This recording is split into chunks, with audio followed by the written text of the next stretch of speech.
So hey y'all, excuse me. It's early Saturday morning and I'm in here cleaning up and I decided to go through all the junk mail. That pile of mail that we need to go through and shred. And as I'm going through the mail, I notice an envelope that has my name on it. And I'm like, oh, I've never even looked at this. And something had told me that I needed to open it up before I just shredded it. So I go and I open the letter. And Lord behold, there's a check in there. A check for $92. I'm like, whoa. And the check was dated back in January. And it also had a message that it will be void after 90 days. And so now we know we're in March. I'm like, oh, all right. But as I continue to shred, God had spoke to me and he said, how many times have you been looking for something? Or how many times have I sent something and you just haven't taken the time to open it? And if you had taken the time to open it, you would have gotten the answer that you have been seeking. And so I want to expunge on that. How many of you are going through something right now, whether it's anxiety, depression, financial, relationship-wise, career-wise, and you've been asking God to answer your questions, or you've been asking God to fix your situation, and maybe God has sent the answer, but because you haven't taken the time to open it, because you haven't taken the time to look out of the norm and to seek, you haven't found your answer. So I want to say this too, that a lot of times we are going through something and we don't want to do no more than what we've already done in order for the situation to be fixed. Not realizing that God is saying, I need you to get out of your comfort zone. And I need you to step into my zone. I need you to step into that realm where you're needing and you're seeking and you're asking so that I could help you. I need you to be hungry for me. I need you to be hungry for my word. And when we change that about ourselves, look how much better things start to work in our life. Look how situations turn around. So I don't know who's going through something, and I don't know what it is that you may be going through, but I will strongly advise you to just go open that book, that Bible, to step out of your comfort zone. And as you're seeking, don't be shut off to the abnormal things. Don't be shut off to the person that God may be using to bring you the message that you need, but because they don't look how you think they should look, or they don't speak the way that you think they should speak, or they're not in the ideal situation, you have decided to shut them off. You have decided to not listen to what they have to say, not realizing that they're carrying the answer that you need. A lot of times we think whenever we get promoted, it's always got to be by someone that's doing better than us. It's always got to be somebody that, that is so famous and all of that stuff. And you know what? God can use the most normal person to get you to the next level, because we don't know what they carry. What people carry is not always shown on how they look. They're not running around here boasting with a lot of money and a lot of materialistic things or whatever. Some people carry something very powerful and they look just like you and I. But who are you to say what somebody carry and what they don't carry? So quit being so shut off. Quit being so judgmental.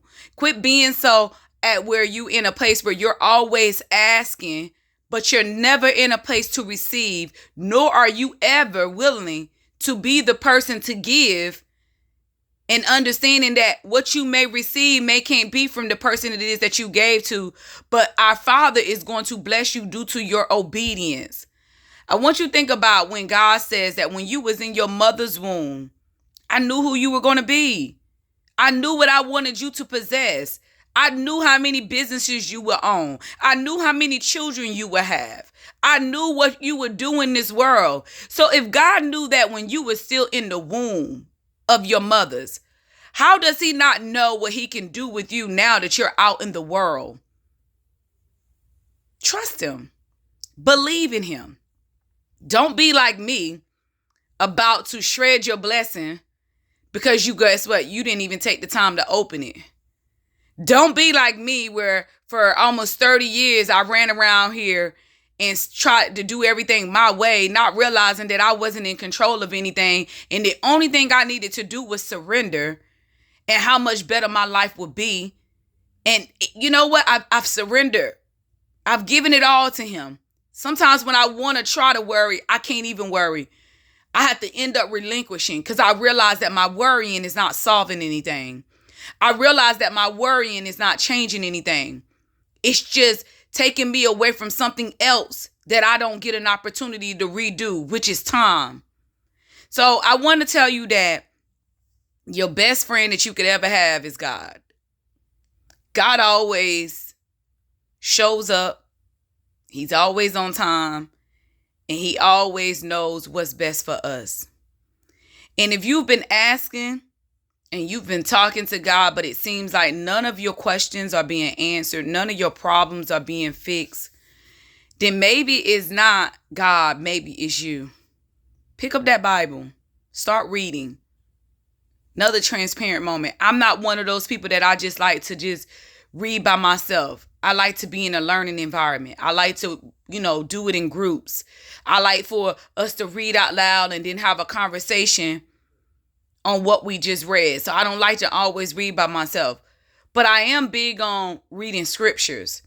And so I've always kept these, whether it's note cards, whether it's notes in my phone, whether it's on my vision board right here, I keep these scriptures around me that, that really grasp my attention and that I can truly relate to. And as I continue to get older and as I continue to get better in my faith, those list of scriptures is steady increasing. And I, on a daily basis, I will repeat those scriptures and I would say, oh, that is applicable to me. So what I will tell you is that go ahead and apply that word to whatever problem it is that you're having. And I promise you that problem will be fixed. And I want to tell you that just because you're facing opposition, that does not mean that you're in some form of punishment. It can very well just be that it is a part of the process. There is something that you need to learn, and that is something that you need to receive throughout this process in order for you to go to the next level. So quit nailing yourself to the cross. Quit telling yourself how you're not good enough. Quit telling yourself how this situation cannot be turned around. Quit telling yourself that this illness can never be healed. Quit telling yourself all of those lies. Those are words of the enemy. The enemy wants you to believe that, because as long as he can keep you believing words such as that, keep you in a defeating mindset, then he can always have control of you. Take the control from the enemy.